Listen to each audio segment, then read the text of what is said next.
Hey everyone, Brad here, and tonight I want to take a look at Manjaro Linux KDE edition. We're going to go ahead and boot right up into the ISO. I have made a virtual machine with 8 gigs of RAM and a dual-core processor, and that should be pretty beefy enough for this, and we'll see how it looks. This does have a live desktop as part of the installer, so we'll just go ahead and take a look at the live desktop real quick and launch the installer and see what's up. Okay, it boots up into a nice looking desktop background. There's the Manjaro logo. KDE's Plasma, that's what I expect. And your standard welcome screen. The installer for Manjaro is Octopi. I heard some good things about that, so I am kind of interested to see how well that works for doing updates and such. Looks like it's already detecting that I need a newer driver for my VirtualBox. Well, after the install we'll do an update. Hopefully that'll take care of it. And we'll go ahead and launch.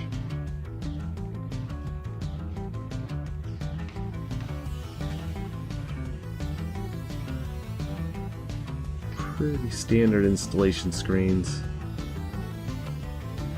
Probably can stick with the defaults. It detected my time zone, which is good.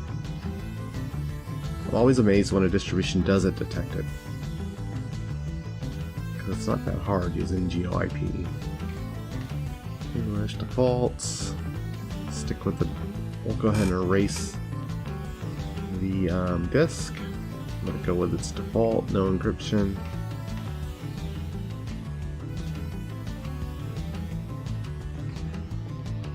Enter my name, Brad.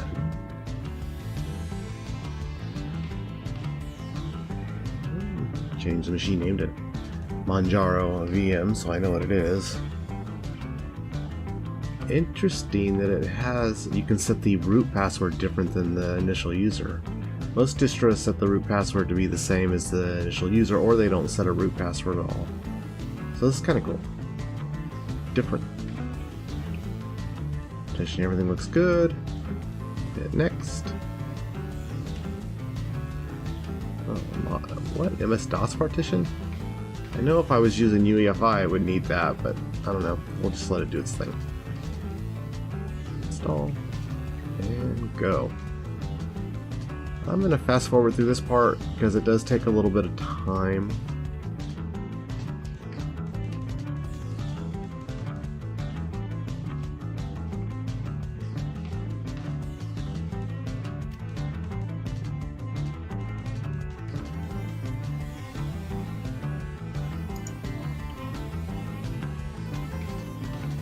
Okay, so that finished, and it took a little bit of time, a lot longer than I expected.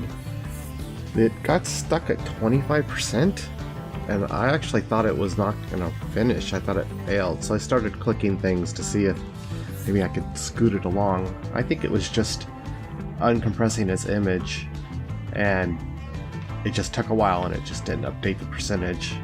Once it got past 25%, it went fast again, and everything went really smooth.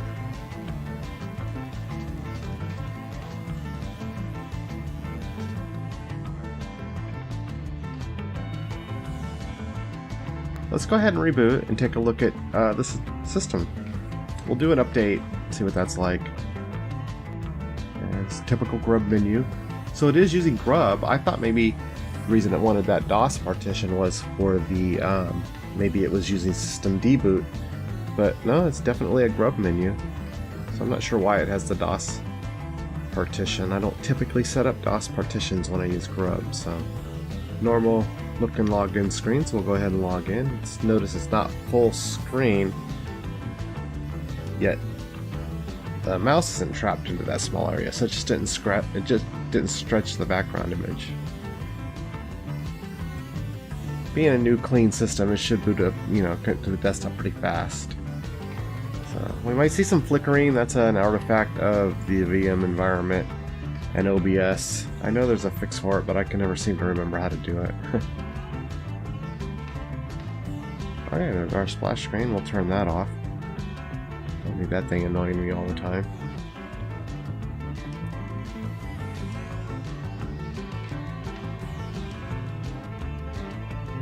it's KDE. I mean, Linux is Linux, right? So looking around isn't that big of a deal, but let's run about system to see what it's running. Okay, it's running an older version of KDE Plasma, so maybe that'll update when we run the update. I think they're up to 5.13.2 or something like that now. Let's go ahead and do an update. We'll run the little octopi. I thought clicking on it would launch it, but it didn't seem to launch it. It's telling me that there's updates available, but clicking on that icon doesn't... Intuitively, you'd think clicking the icon would launch the updater. So, I don't know. Weird. We'll just run it from here.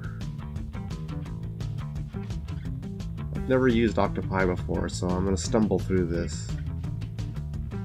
It looks like a typical package manager. Let's see, how do we do an update?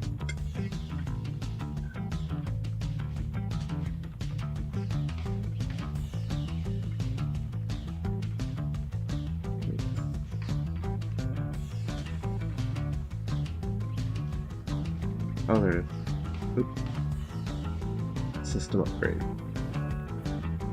So there's 416 packages, so I'm gonna go ahead and run this update, and I will again fast forward through this because nothing more boring than watching a system update. So be right back.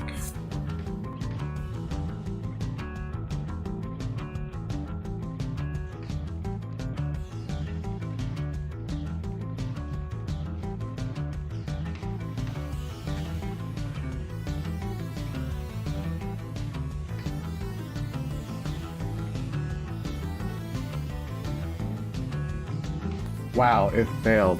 That first off took forever to update all the packages, which doesn't surprise me. It was a lot of packages to be updated, but to fail on an invalid signature, that is bad. If this is the latest ISO, it should not be getting invalid or corrupted PGP signatures. Now I know how to fix this on an already existing system, and it's probably, I've done it. I've run into this error on my Manjaro system. I'm pretty sure it's the same about importing the latest keys and stuff, running pat key. But for a new user to get this far and wait this long and then to have it fail here, now they're gonna have to spend time Googling how to fix this. And man, this is bad, Manjaro. This is bad to see on a fresh install.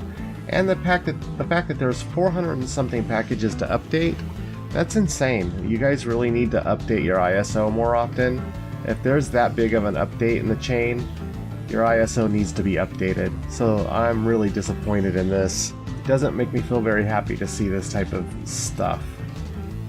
So we failed on our update. That means no update to KDE, and now it's just a Linux running an old version of KDE Plasma, so there's no real good reason to be running this, especially with a failure on the install.